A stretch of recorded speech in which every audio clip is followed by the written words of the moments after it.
Hola a todos, yo soy Anthony Verdesca, soy ingeniero mecánico Corte 09 y soy parte del equipo de Alum USB. Para los que escuchan esto por primera vez, Alum USB es una organización sin fines de lucro que busca ayudar y apoyar a la Universidad Simón Bolívar. Este podcast quedará grabado y lo podrán ver en nuestras redes sociales, en Facebook, Instagram, Twitter, LinkedIn, YouTube, Spotify y Google Podcasts. Y bueno, después de ese espacio publicitario, como parte de nuestro grupo de invitados al podcast Conversando con USBistas, tengo el placer de estar hablando con Javier Fernández, ingeniero en computación Corte 04. Bienvenido, Javier. Muchas Voy gracias, Tony. a... Encantado de Ujú. estar aquí.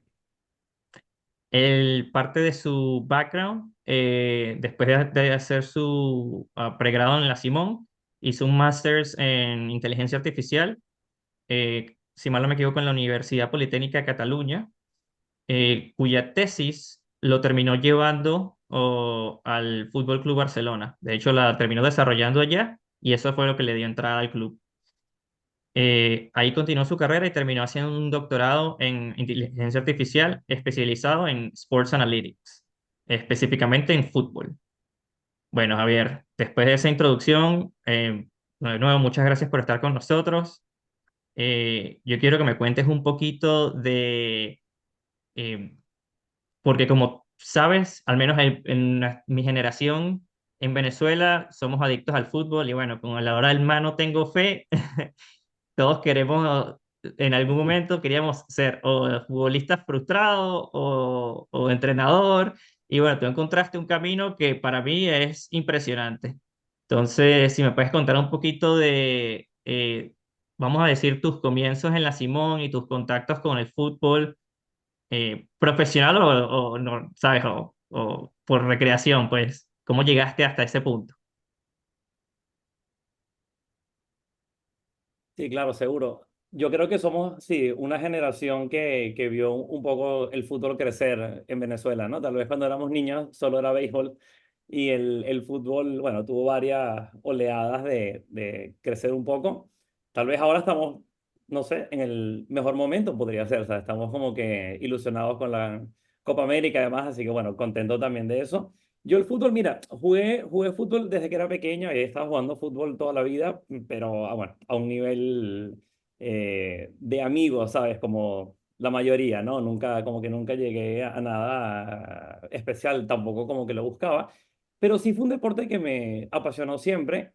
Mi papá es de La Coruña, de España, y el Deportivo de La Coruña era, bueno, su equipo de toda la vida y me lo inculcó desde pequeño, pero justo se dio que el Depor gana la Liga Española, está en Champions 4 o 5 años, entonces, bueno, fue el mejor momento para seguir a un equipo pequeño, me daba también esa ilusión de seguir algo diferente, ¿no? Ahora estamos en tercera, acabamos de ascender otra historia, pero bueno, como que la pasión sigue estando ahí, ¿no? Y es curioso que, a ver, en mi casa son todos químicos, ¿no? Pero en un momento dado, en el colegio, me da por pensar que computación era tal vez como que una carrera que se ajustaba más a lo que me gustaba hacer. Me di cuenta que siempre había estado como que, bueno, o sea, estaba en la computadora instalando cosas, probando, o sea, tenía curiosidad y curiosamente comencé a programar un poco, por ahí en tercer, cuarto año, y pasado el tiempo, pasado años ya, incluso al final de mi estancia en la Simón, me di cuenta que todos los ejemplos que había hecho para aprender a programar y ese tipo de cosas siempre tenían que ver con fútbol. Que si un simulador de la liga, que si un pequeño juego, supongo que como que se daba naturalmente. Y en ese momento, la única cosa que imaginaba que tal vez algún día podría hacer era trabajar, digamos, por ejemplo, en EA Sports, ¿no? Para el juego FIFA. Es lo más cercano que me imaginaba que se podía trabajar con el deporte. Y la verdad es que nunca perseguí específicamente hacer esto, digamos, como para clubes profesionales. Pero bueno, para hacerlo corto, sí que se dio esa oportunidad cuando estaba terminando, perdón, no, sí, terminando el máster y comenzando justamente como que la tesis del máster. de hacerla en el Barça y ahí, bueno, ahí comenzó una historia muy bonita, digamos, ¿no? Son ya, no sé, 8 años o más o menos que llevo dedicado a esto y descubrí un mundo muy interesante que es muy aplicado, pero en el que tienes como que las dos cosas que son bastante retadoras, pero también, sí, ilusionantes, ¿no? Que es aplicar algoritmos, informática ampliamente, pero justamente modelos estadísticos y tener esa parte técnica que te gusta tanto en el deporte, sobre todo en el fútbol, que tienes esa otra parte de interés aplicado y práctico. Entonces, bueno, cierro ahí para, como para luego expandir más, pero esa es un poco la historia de cómo se entrelaza un poco en mí el fútbol y la computación, ¿no? Mm, no, que- es que, claro, yo te entiendo completamente. Cuando yo estaba dentro de la universidad, una de las preguntas que yo siempre me hice fue como que, bueno, si no puedo ser jugador de fútbol profesional, ¿qué puedo hacer? Entonces, claro, ahí uno se hace esas preguntas y no se da cuenta de la cantidad de opciones que existen a nivel deportivo que no tienen que ver con ser el profesional que activamente hace el deporte. Eh, ¿Sabes? Claro. A mí me encanta que hayas encontrado una rama, así sea por accidente, vamos a decir, en la que no solo seas bueno en ella, sino que también hayas creado, yo, por lo que yo he leído y entendido, tú creaste junto a vamos a decir, un grupo de otros profesionales en el área, como que las bases para que este campo siga expandiendo mucho más. ¿Correcto? Sí, a ver, lo que llamamos comúnmente analytics, que en otros deportes como el béisbol, que tal vez como que el Moneyball es el elemento más famoso, ¿no? Y un poquito también en baloncesto y en otros deportes, llevaba ya muchos años desarrollándose y bastante maduro, digamos, mientras que en el fútbol hasta el 2000 poco, ¿ah? 2012, 13, tal vez, no se encontraba prácticamente nada. Y ahí, bueno, hay varias razones para eso. Una es el tipo de dato, ¿no? Que era en ese momento, claro, estamos hablando de utilizar datos para identificar patrones, comportamientos que luego puedas como que asociar con el gol para ver cuáles son los mejores jugadores y muchas otras preguntas, ¿no? Entonces, el tipo de datos es un elemento clave. Y en el fútbol no existía, ¿no? O se recolectaban datos de eventos con balón, pases, tiros, pero a ver, si has visto el resumen en cualquier partido, que tú ves el partido y sabes quién lleva como que la iniciativa, quién va a ganar probablemente, y de repente ves 10 tiros contra 10 tiros, 4 remates, 5 faltas, no te dice nada. Y eso fue el fútbol por años con respecto a la estadística.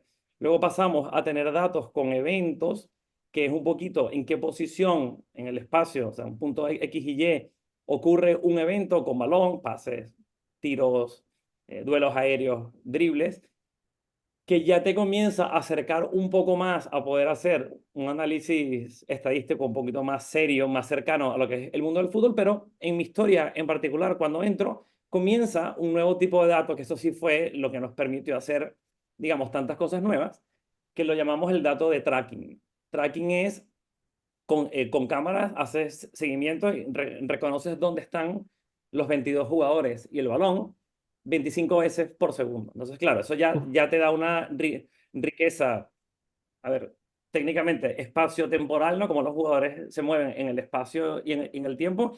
Y a nivel práctico, comienzas a poder hablar y a responder preguntas en términos o en los términos que manejan los entrenadores, ¿no? Entonces, por ejemplo, en el fútbol en particular, que es famosa, por ejemplo, una frase atribuida a Johan Cruyff, que es que dice que los jugadores pasan de media solamente 3 minutos por partido con el balón y lo que importa es lo que hacen sin balón. Pueden ser 3 minutos, 2 o 4, pero no es más que eso.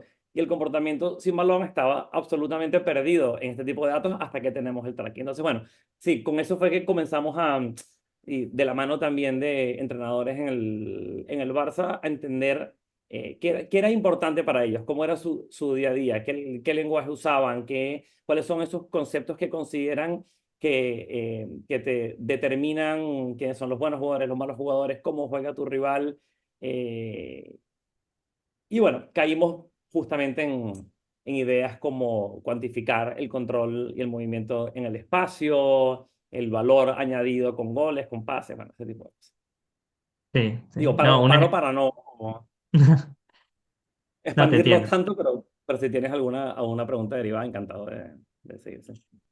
No, eso es lo que, cuando estabas hablando de eso, me trajo una memoria cuando estaba leyendo uno de estos libros de análisis de datos que durante su tiempo en el Manchester City, Mancini le gustaba cobrar los corners, que los jugadores cobraran los corners hacia afuera. Y aparentemente el analista de datos del Manchester City le dijo, cobra los corners hacia adentro más, o sea, más que hacia afuera, porque estadísticamente te da mucho más valor y más probabilidades de gol.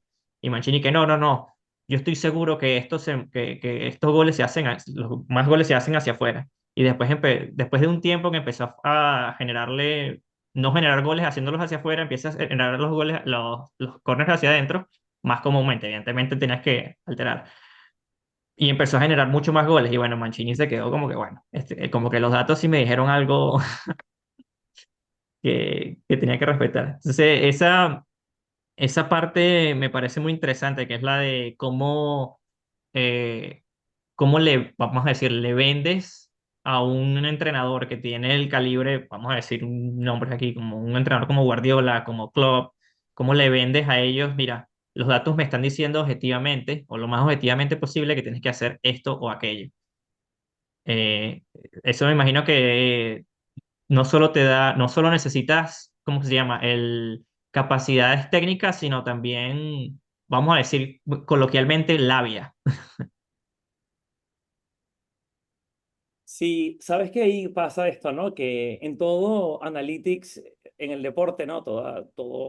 Pasa en todos los deportes, pero por hablar sobre fútbol, sucede que, claro, el club, uno desde fuera lo ve como, bueno, son los jugadores y los partidos y en el mejor caso el entrenador, pero claro, el club es una empresa, ¿no? Es toda una institución que tiene que como que cubrir un espectro amplio de conceptos y de cosas que tienen que ver con el rendimiento. Y digo esto porque cuando se introduce justamente el análisis de datos, cuyo objetivo principal es ayudar a tomar decisiones informadas, un poquito más informadas, basadas justamente en cosas un poquito más objetivas, un elemento clave es identificar en qué partes de ese club, por ejemplo, si es un club, se puede ayudar. Entonces, claro, piensa que tienes diferentes stakeholders, ¿no? Personas que se pueden beneficiar de esto. Tienes un director deportivo o quien esté trabajando en qué jugadores traigo. Y ahí hay una pregunta clave que es, ¿cómo encuentro jugadores subvalorados, ¿no? Jugadores que creo que rinden 100 pero cuestan 5, ¿no? Que es un elemento clave, porque a los muy buenos todos sabemos quiénes son y Ujú, cuestan dinero ya. La clave está justamente en, a la larga, cómo hago para tener una estrategia en la que traigo jugadores que sé que me aportan y que sé que aportan más de lo que cuestan. Puedes, por ejemplo, ayudar, sí, al staff técnico. Y siempre pensamos en el entrenador, pero yo creo que el entrenador directamente es la última persona a la que terminamos ayudando. Pero hay un grupo o sea, ayudando directamente, porque el entrenador, a mi modo de ver, tiene mucho más que ver en su trabajo con el manejo emocional y con las dinámicas muy, digamos, sociales y muy de personas dentro del vestuario y sí que tocan táctica y sí que aplican cosas y nos puede venir a la mente Guardiola, pero realmente tienen un equipo técnico que está especializado en eso, ¿no? Justamente mirando cada elemento del juego en el que pueden impactar. Al entrenador, al staff técnico se le puede ayudar también. Y fuera de eso, puedes pensar en médicos, puedes pensar en preparadores físicos, puedes pensar... Hay realmente muchas partes donde diferentes tipos de análisis ayudan al club como un todo. Entonces piensa que si ayudas al director deportivo a traer mejores jugadores, el entrenador tiene mejores jugadores para poner. Si ayudas a su analista de juego a analizar mejor al rival, le va a dar sugerencias tácticas mejores al entrenador para que lo cambie. Si ayudas al preparador físico, la preparación física será mejor, más adecuada, más ajustada como los jugadores. Es clave siempre porque cada club es un mundo, identificar dónde está el interés, porque esto es algo muy incipiente, está muy nuevo. Entonces, no es que los clubes están diciendo datos para todo y presupuesto infinito. Por lo general tienes una o dos o tres personas muy interesadas en mejorar en ese tipo de cosas. Y cuando comentaste eso de que igual hablas con el entrenador y como que la comunicación es difícil, eso es otro rol que va emergiendo con mucha fuerza, que es una persona muy del deporte, o sea, que conoce mucho el deporte, pero que entiende el análisis basado en datos. A lo mejor no entiende en profundidad el modelo estadístico, pero entiende lo que significa que está sacando. Y tienen un rol de traductores, digamos, que es muy importante porque la verdad es que los que somos más, estamos más en el lado más técnico, pues nos va a costar siempre hablar en los términos en los que los entrenadores y los jugadores hablan, que es increíblemente conciso y directo y claro. O sea, palabras sencillas, dos o tres palabras, poco tiempo, rapidez, mientras que en el aspecto más científico todos somos un poco más elaborados y a veces menos claros, ¿no? Con lo que queremos comunicar. Todos los roles juegan un papel importante ahí, pero por agregar una última cosa, que es lo nuevo, ¿no? Que está pasando en el fútbol, pero que va lento también, que es crear ese proceso de culturización, ¿no? De cómo creas Ok. una cultura en donde en esta organización el análisis científico, por ponerlo así, sobre todo con lo que tiene que ver con la táctica, que es donde los datos han tenido menos impacto en el pasado, cómo se puede crear esa cultura de manera que sea parte de una de las herramientas como que la empresa usa. Y digo esto porque el funcionamiento y la manera de pensar y ser en un club no tiene nada que ver que en una consultora, ni tiene nada que ver con una empresa que hace tortas, ¿sabes? Eso es decir, hay toda una dinámica de pensamiento y el pensamiento de análisis a través de datos y modelos estadísticos y tal, no es lo que encaja más directamente, ¿no? Entonces ahí también hay una gran labor de ir poco a poco encontrando un punto en común, ¿no?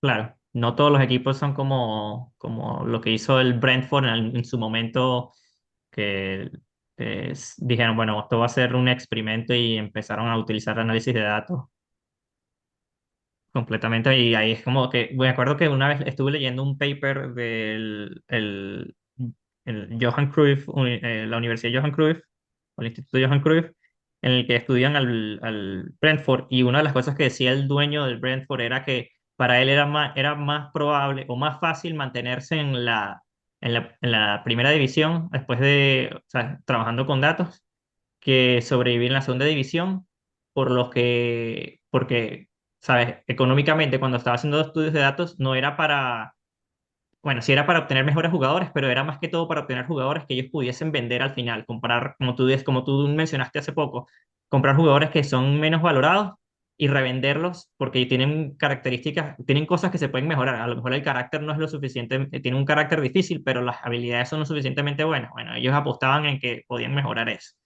Sí, me parece súper, súper interesante. Quiero echar unos pasitos para atrás a tu tiempo dentro de la universidad y quiero que me expliques un poco porque vi que hiciste, y no sé si esto tuvo algo que ver con tus pasos dentro del fútbol, pero vi que hiciste un intercambio en la Universidad de Uppsala. ¿Me Sí, puedes correcto. explicar un poquito de eso? Ujú. Ah, sí. Claro, a ver, no sé si como que sí sigue ahora, probablemente sí, pero la Simón tenía este programa de intercambio, sobre todo para el último año, que de verdad funcionaba súper bien, era súper bien estructurado, digamos, y podías aplicar para ir a muchos lugares. Eh, Mis ideas en ese momento eran muy, o sea, bueno, muy simples, ¿no? Decía, bueno, quiero ir a un lugar en donde hablen inglés, que claro, como la mayoría de las posibilidades eran en Europa, bueno, no en todos o sea, pocos países son angloparlantes como primer idioma, pero los nórdicos, sobre todo como los suecos, bueno, se manejan en inglés súper bien. Uppsala, básicamente, me pareció interesante como que la ciudad, lo que se podía ver en la web, poco más, ¿no? Y el pensum de las cosas que podía ver allá también eran bastante diferentes, digamos. Dije, mira, puede ser una experiencia increíble. No, a ver, con respecto al fútbol, no hubo mucho. Fíjate, por ejemplo, yo ahora tengo una relación muy cercana con David Sumter, que es una persona, bueno, muy influyente ahora en el tema de analytics, que es un profesor ahora, bueno, Ujú, sigue siendo un profesor en Uppsala, pero cuando estuve allá, pues no sabía de él, no nos encontramos para nada, y eso que él ya tenía un libro. Em, Esa es la única casualidad, ¿no? Que como que tendría que ver con el fútbol. Lo que sí es que sí sí influyó mucho en mi decisión de luego mudarme para Barcelona, porque la experiencia cambió un poco como que mi perspectiva y vi que había cierto avance en lo que en este momento llamábamos inteligencia artificial, que ahora, bueno, ya es una palabra compleja porque se habla de esto todos los días, ¿no? Eh, y bueno, esa, digamos, sería como la influencia indirecta del intercambio, pero sí agradezco mucho que la Simón hizo eso posible casi sin esfuerzo por parte nuestra, ¿no? Y esa oportunidad creo que también enriquece a la universidad porque, bueno, luego vuelves y te puedes quedar, puedes hacer cosas o compartir, o la tesis es compartida. Creo que eso es un poquito ujú. lo que... Sí, sí, no, y muchos no solo tu experiencia, yo hemos escuchado otros entrevistados y colegas que también han hecho su intercambio y siempre el agradecimiento a la universidad por delante, porque es una oportunidad que no todos lados puedes obtener y te abre las puertas, como tú dices, a un mundo nuevo y te das cuenta que no está, que Venezuela es una parte pequeña en un sitio gigante, que las oportunidades son infinitas.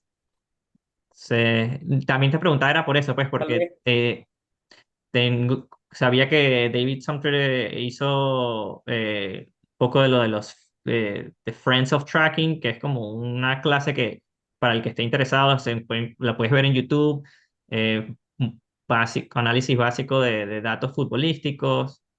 Yo me puse a ver eso, entonces claro, cuando lo vi dije que fuiste a Uppsala, dije, ah, bueno, por ahí a lo mejor fue que pasó el amor, pues.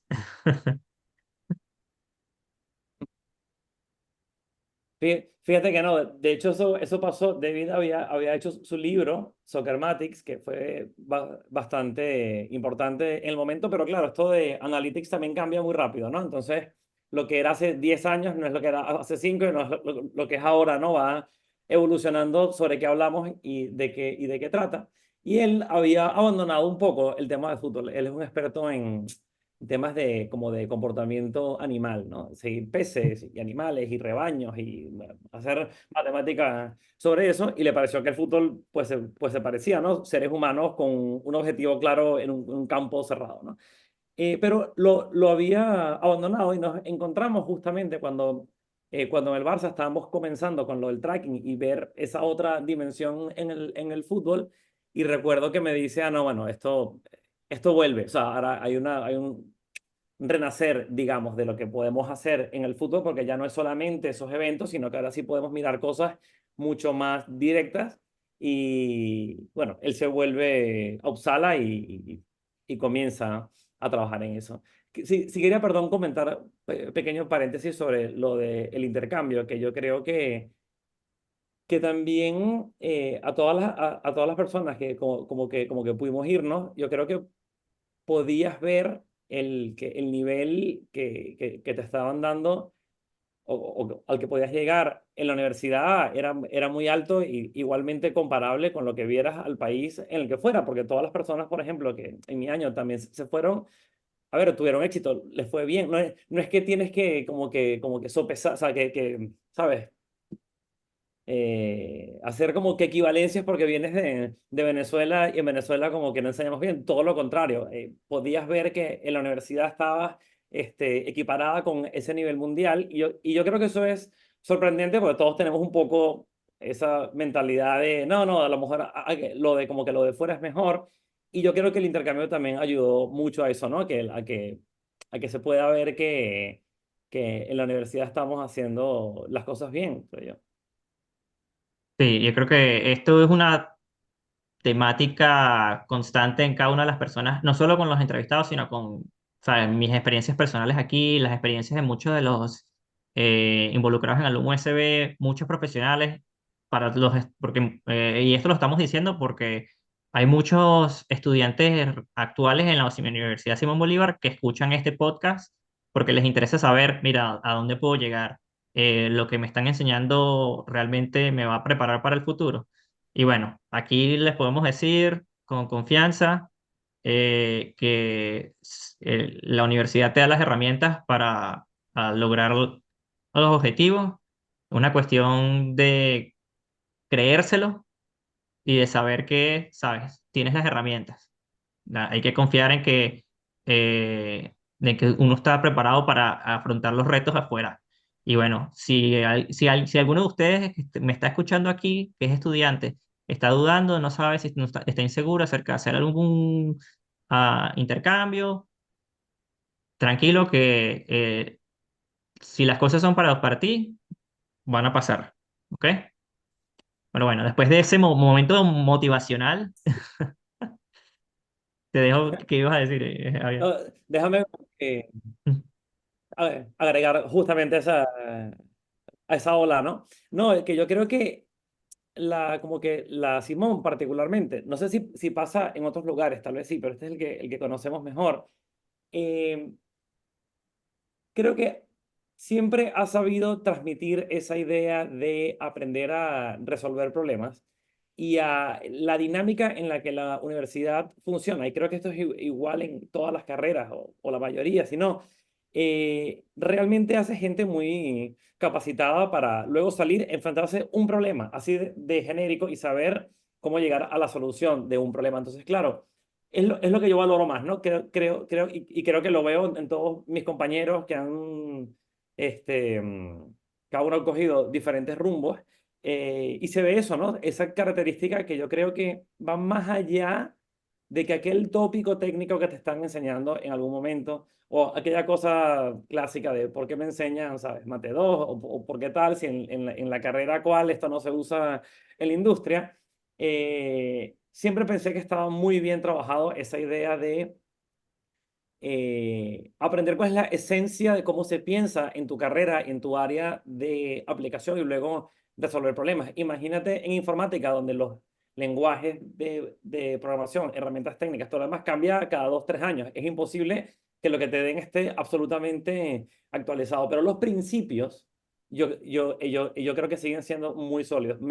Como que me pasa todavía hoy trabajando que a veces hago algo y digo, mira, aquí estoy indirectamente aplicando aquella cosa que en aquella materia pasó. Así que yo creo que eso es un valor en sí mismo, creo que todos compartimos. Ok, interesante. ¿Qué materia así como tal se te viene a la mente a veces cuando, sin ponerte on the spot, pero alguna materia se te viene a la mente cuando dijiste eso?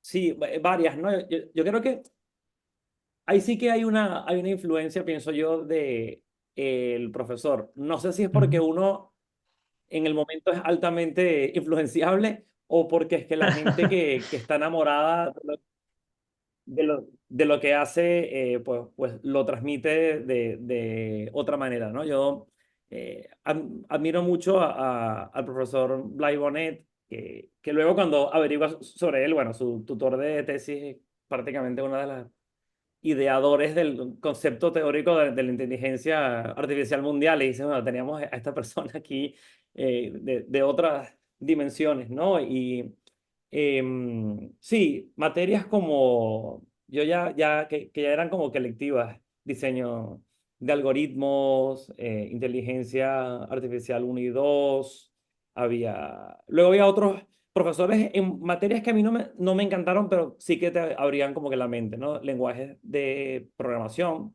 que más que ser técnico es más bien teoría sobre eso, traductores, interpretadores. Yo estoy seguro que el computista que lo escucha sabe, ¿no? Porque la sufrieron pero también valoraron como que la calidad de enseñanza y de contenido que hubo ahí. Y muy curiosamente son materias más bien no tan aplicadas, más bien conceptuales, ¿no? No es que es una cosa que de ahí sales aprendiendo el lenguaje tal para hacer una página web. No es el caso, pero sí valoras esa gente que podía llegar como más allá. Y por ejemplo, en el caso de Blay, lo que a mí me rompió el esquema. Y eso sí lo vi luego como que en Uppsala con otros profesores y dije, ah, bueno, esto es diferente, es que él no enseñaba ni evaluaba bajo ninguna estructura clásica.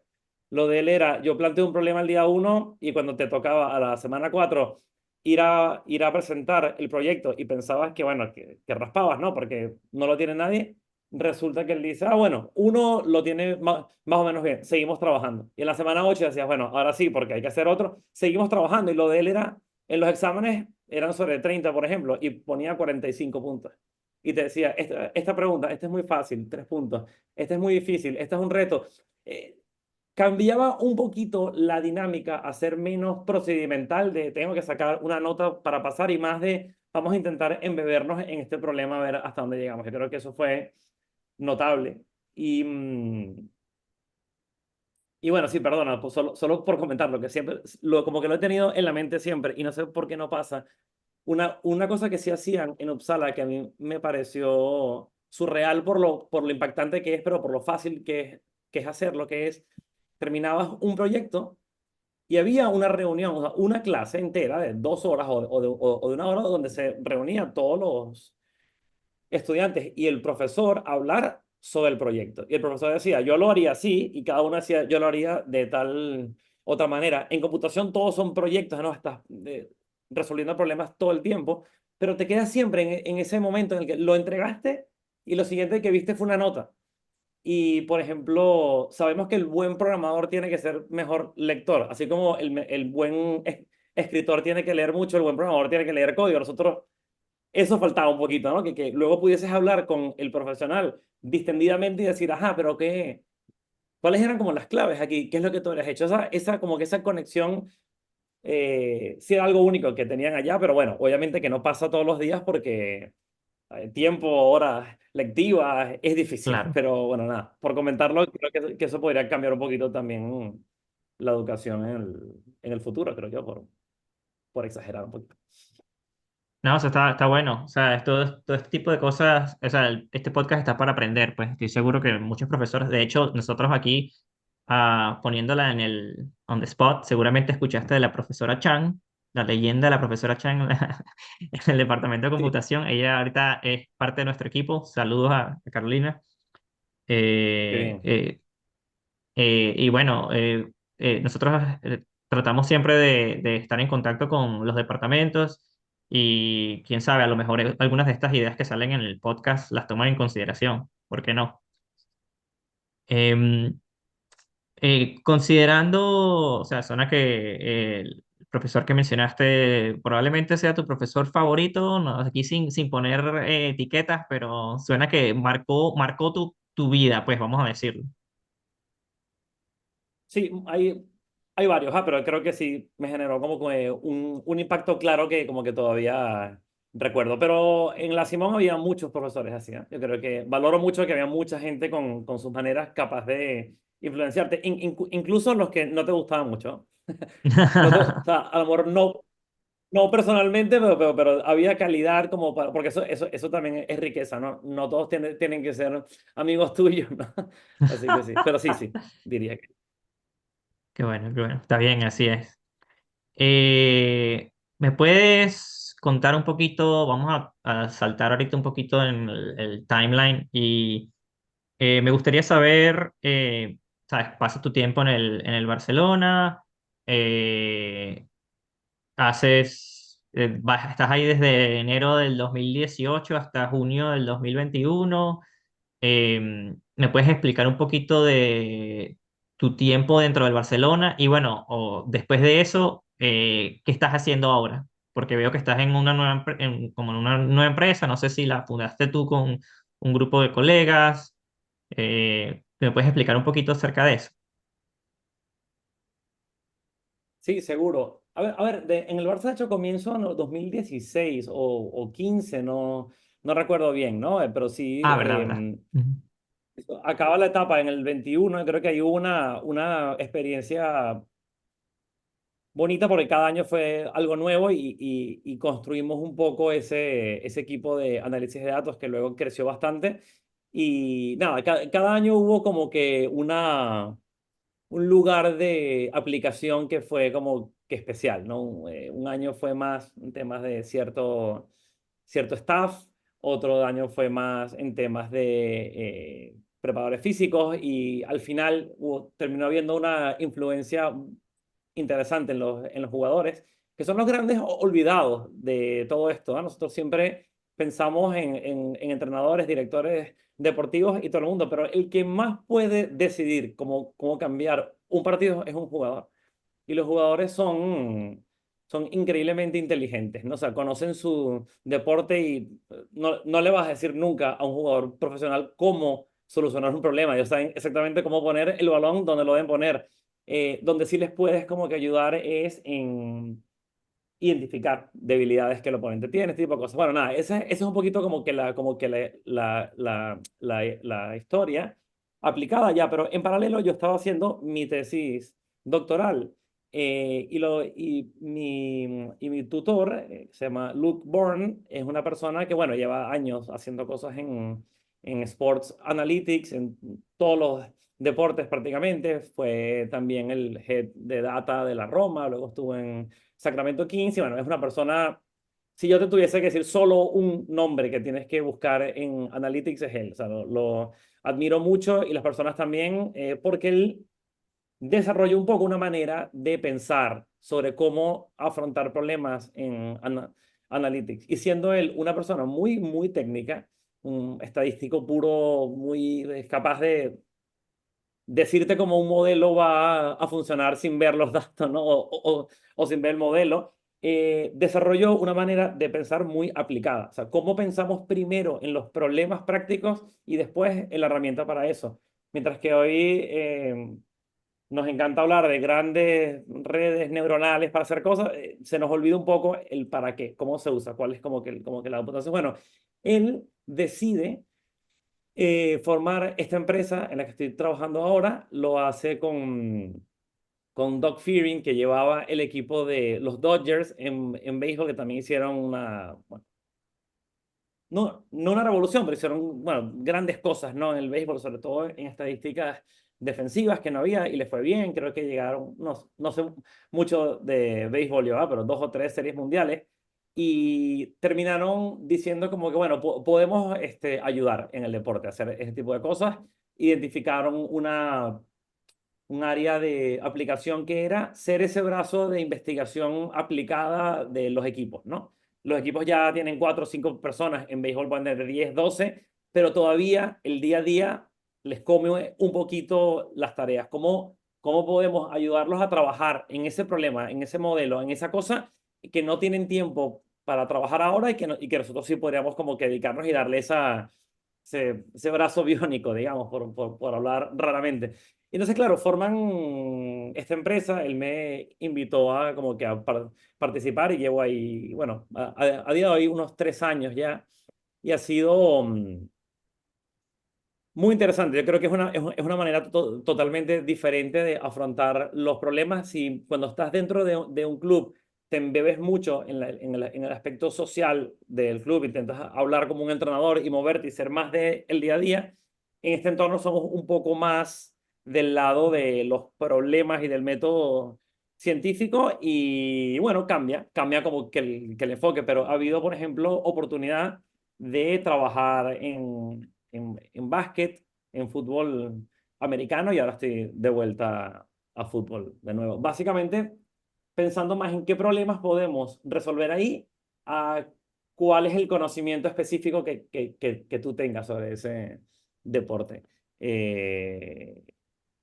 en eso estamos ahora, ¿no? Ahora, en particular, en el entorno de deportes como hockey, básquet, fútbol americano, béisbol, es un servicio a las empresas. En fútbol han hecho algo diferente, que es básicamente con una firma de inversión y tal, ir a, ir a comprar clubes, ¿no? Entonces se han como comprado un par de clubes y ya entra un poquito más la empresa en, bueno, no la empresa nuestra, pero todo el conglomerado en el proceso de gestión del club y por tanto el impacto del análisis basado en datos es un poquito más directo, ¿no? Porque ya no hay un intermediario, ¿no? Es directamente aplicar en lo que tienes en casa. Y eso, bueno, en eso estamos ahora.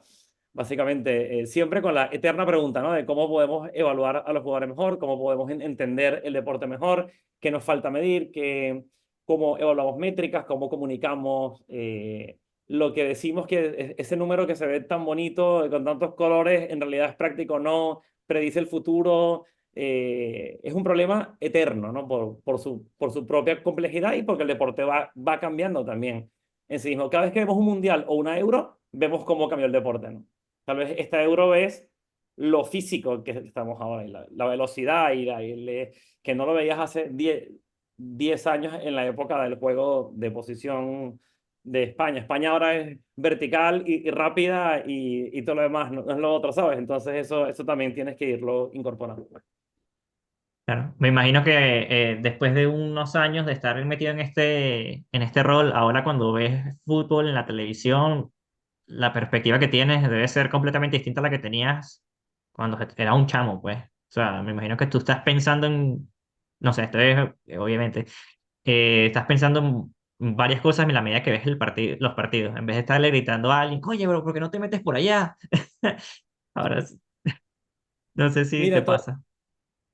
todavía conservo mi lado de fanático acérrimo y cuando veo al Depor, el árbitro siempre está mal, los demás siempre son malos y el del Depor siempre tiene razón, ¿no? Ahí si no y estoy mirando en que el balón entre. Ahí intento como que aprovecharlo porque esa vaina emocional también tiene cosas bonitas. Es verdad que en otros partidos, o sea, con otros equipos, sí pasa un poquito que si es un equipo que está siguiendo, porque estás como que analizando por algo, si haces un enfoque mucho más claro en alguna cosa, porque en verdad en el fútbol pasan muchas cosas muy rápido y pues, por lo general es bueno identificar una e intentar analizar esa. Pero en general, más que tecnificar todo el juego, sí suelo como que recurrir ahora a métricas establecidas para saber cómo fue el partido, ¿no? Por ejemplo, tal vez la métrica más famosa en fútbol ahora son los expected goals, Ujú. que lo que hacen es simplemente, bueno, esto lo conoces tú bien, pero para Para la audiencia, explicarlo un claro. poco a quien le parezca nuevo, ¿no? Es como que por cada remate estimas la probabilidad de que ese tiro sea gol con un modelo estadístico no muy complejo, pero sí muy estable. ¿Y qué sucede? Que como en el fútbol no hay goles, hay 2 goles y medio por partido, 2 o 3 o 1, que no es como el béisbol o como el básquet, eh, es, puede que hayas dominado el partido entero y pierdes 1-0. Con los expected goals tienes una manera diferente de ver el partido en el cual puedes decir, pero ¿cuán más probable fue que este equipo ganara el partido o que lo perdiera? ¿Cuán más probable fue que marcara goles? Y un ejemplo de la diferencia entre la dinámica emocional y la realidad, digámoslo así, en el fútbol sería el partido de Arabia Saudita con Argentina en el Mundial, ¿no? Que Argentina termina ganando el Mundial. Argentina pierde 1-2, ¿no? Y como Arabia Saudita va y marca esos 2 goles en los últimos minutos y un gol fue espectacular y tal, hubo una sensación global de Argentina, bueno, va a fracasar esta nota, pero vas a ver expected goals y es algo así como 3-0 o 2.8-0.1. Es decir, el partido se juega 1000 veces o 100 veces igual, Argentina lo va a ganar 99 veces. Ese tipo de datos son interesantes, por ejemplo, para los plazos, bueno, corto, medio y largo. Corto, en ese momento se le podría haber dicho a Scaloni, tranquilo, ¿no? No pasó nada. O sea, claro, es un mundial, él sabe, él creo que Claro, sabe mejor que yo cómo manejar a sus jugadores, pero quiero decir, el feedback habría sido ese. Hicimos como que las cosas que había que hacer. Por supuesto, ahora no le gustó Lautaro Martínez, en fin, pero ahí está. O sea, no, fue una casualidad, ¿no? En medio plazo, en un club le sirve para saber si en verdad tiene que votar al entrenador o no, que es lo que hacen todo el tiempo, ¿no? Vas perdiendo tres claro. partidos y de repente, fuera. Innumerables casos en la que la tendencia del equipo está por debajo de lo que se espera y luego recuperan, porque, bueno, como que la tendencia el universo, digamos, de la regresión a la media es total. Y en largos plazos, más aún, ¿no? Un jugador te puede estar funcionando mal por un periodo de tiempo o bien, pero tú intentas justamente decir, ¿cuál es la realidad? Eso lo hago también ahora un poco, ¿no? Cuando veo algún jugador que me parece interesante, digo, uff, este la va a partir. Y luego ves los datos y dices, ah, mira, La verdad tal es que vez no. estamos viendo claro, sus grandes 8 partidos y luego va a ser bueno, pero no parece parece que estás viendo más la chilena que todo lo que el jugador hace, o sea, que hizo algo que impresionó mucho, pero que no, que al final no es consistentemente agregar, quitar valor. Bueno, un poco de eso, pero el fútbol hay que verlo para disfrutarlo, ¿ah? No para ponerse a cuadricularlo. Mis amigos no me, como que no me quieren mucho cuando comienzo a decir que los expectativos y tal, le dicen, no. O sea, sí, sí, pero perdimos, sí, sí, pero ganamos, no te pongas con... Así que bueno. Aprendí eso ya. Ay, qué risa. Sí, me imagino que más de uno, si son como yo, seguro son técnicos de sofá, pues que empiezan a gritarle, no, pero ese mocho, no sé qué. Sí, sí, Con todo total, respeto a total. los jugadores. No, no, claro, claro. Ah, ok, no, qué bueno, esta parte me encantó. Bueno, te voy a hacer estamos cerca del final. Te quiero hacer preguntas rápidas. Todas estas son relacionadas a la universidad. Responde, no hay tiempo, pues, o sea, si tienes que tomarte un segundito para pensarlo, lo puedes pensar. Eh, pero bueno, ahí me vas respondiendo respuestas relativamente cortas y rápidas, si puedes. ¿Por qué Nunca, escogiste la nunca, USB?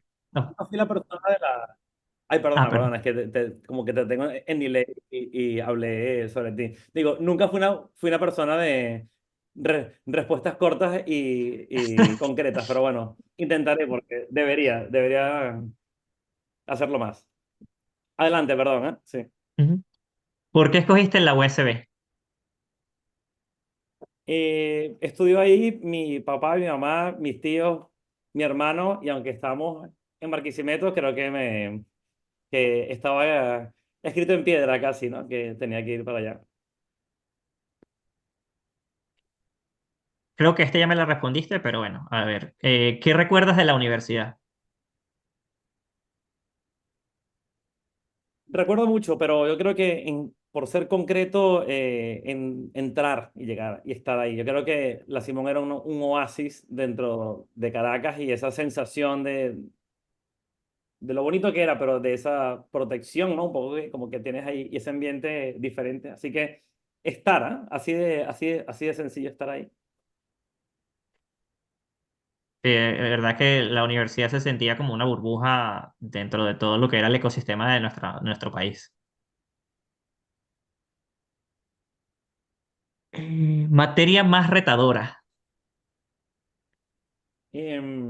Organización del computador. Eso era lo- locura total, ¿ah? Muy complejo eso. Estoy seguro que algún computista que está escuchando eso y lo está sufriendo en carne propia dice, tiene razón, Javier. Sí, sí, no, programar en ensamblador como en los años 70, aquello era duro, ¿eh? Pero bueno. ¿Tu lugar favorito dentro de la universidad? Em, el Mac, yo trabajaba en un grupo que se llamaba bueno, Mantenimiento de Aulas Computarizadas en MIS y bueno, pasamos ahí días y días y meses y meses. Ok. ¿Algo que extrañes de la USB en general?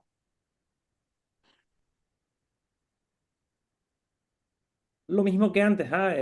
Poder pisarla, poder verla. Estuve en Venezuela hace poco pero era 1 de enero o 2 de enero, estaba cerrada y como que no pude entrar. Quisiera verla, ¿eh? Yo creo que eso. Como muchos egresados que estamos afuera también. Claro. En tu experiencia, o sea, esto creo que lo hemos tocado ya un par de veces dentro de la conversación, pero pienso que vale la pena comentarlo. Algo que diferencia al USBista de otros profesionales.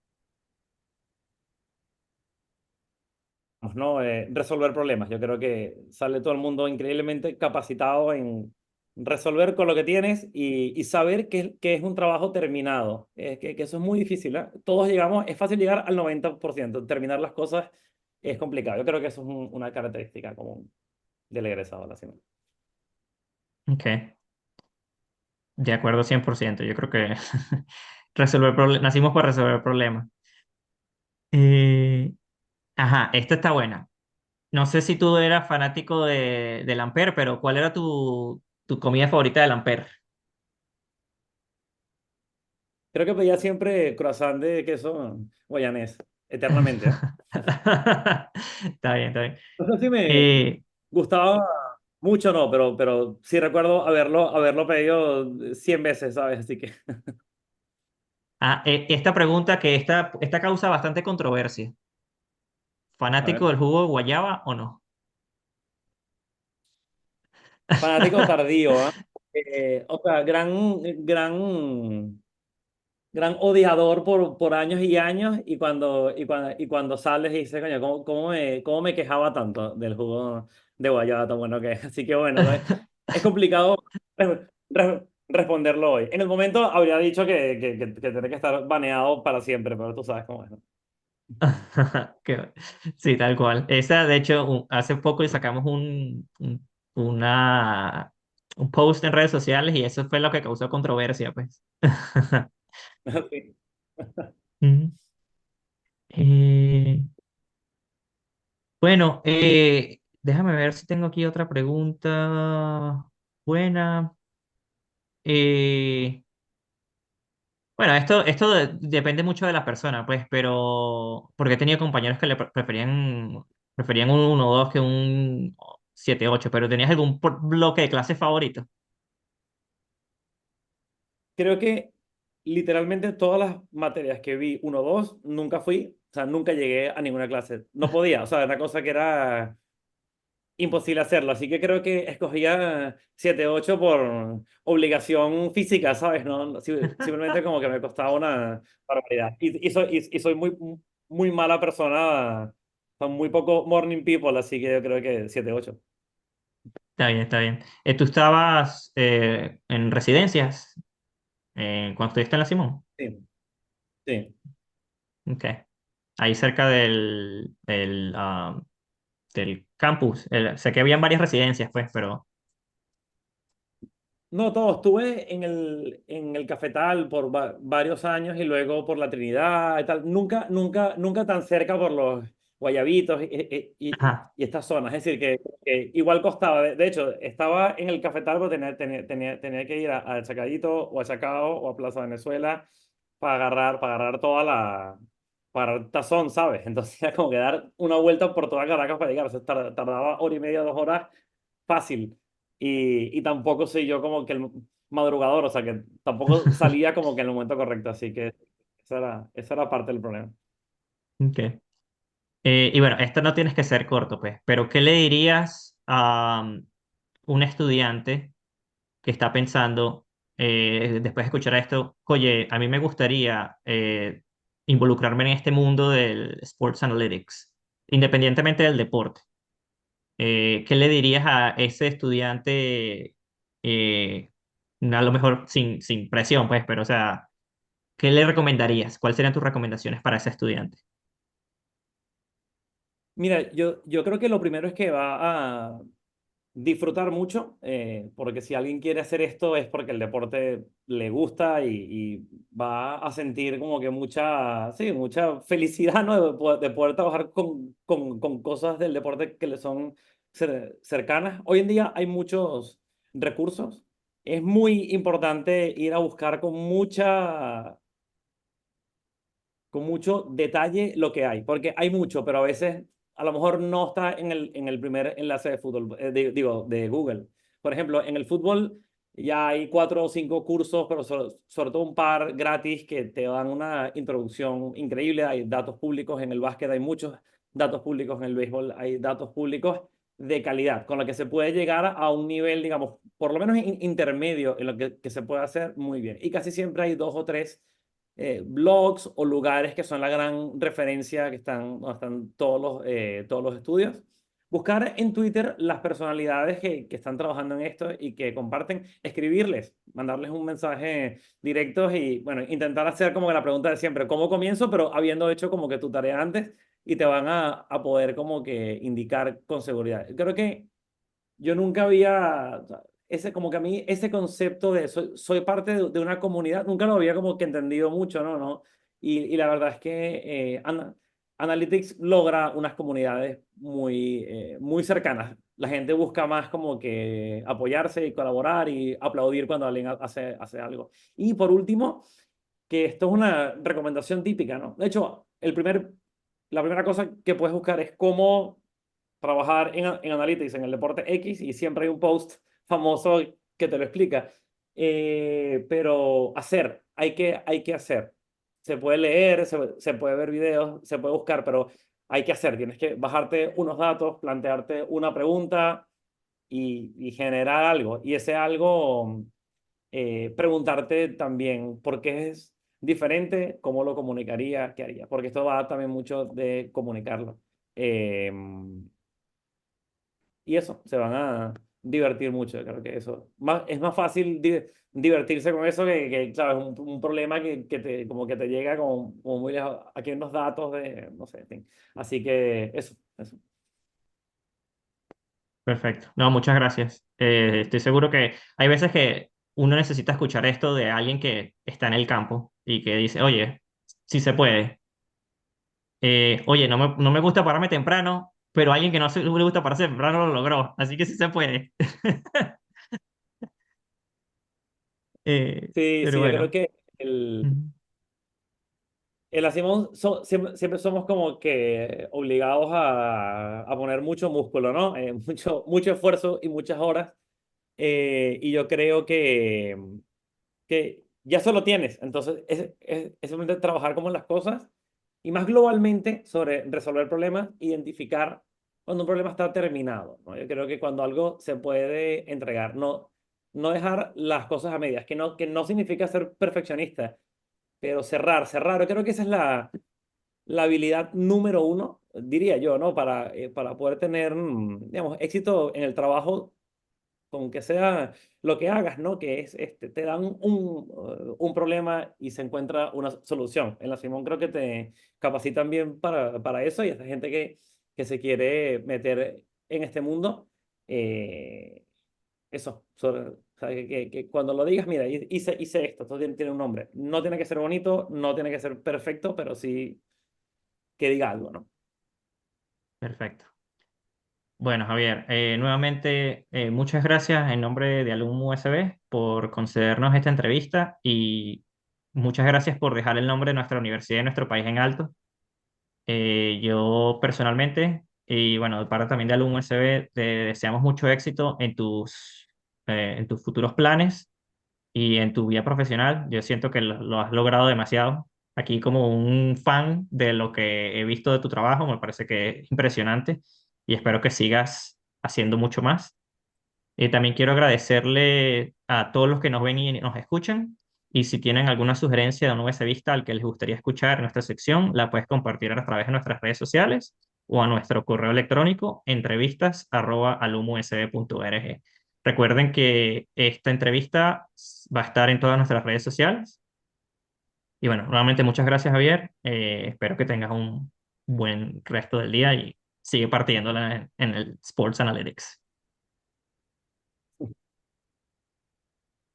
Igualmente, gracias por invitarme, pero sobre todo y por tus palabras, pero sobre todo por el esfuerzo. Qué bueno que ha montado esto, que están buscando que queden como que, ¿sabes? Mantener un poquito en vivo, viva también esas llamas, esa interrelación entre las personas que están ahora en la Simón y que estuvieron antes, nada, otra vez gracias. Como que lo seguiré ahora mucho más. Y nada, todo el éxito del mundo. ¿Sabías que el 80% de nuestros ingresos provienen de donaciones recurrentes? Únete ya a las más de 200 personas que, mes a mes, aportan su granito de arena para que nuestros profesores, alumnos, biblioteca, laboratorios y el espacio físico mantengan esa calidad que caracteriza nuestra universidad. Dona.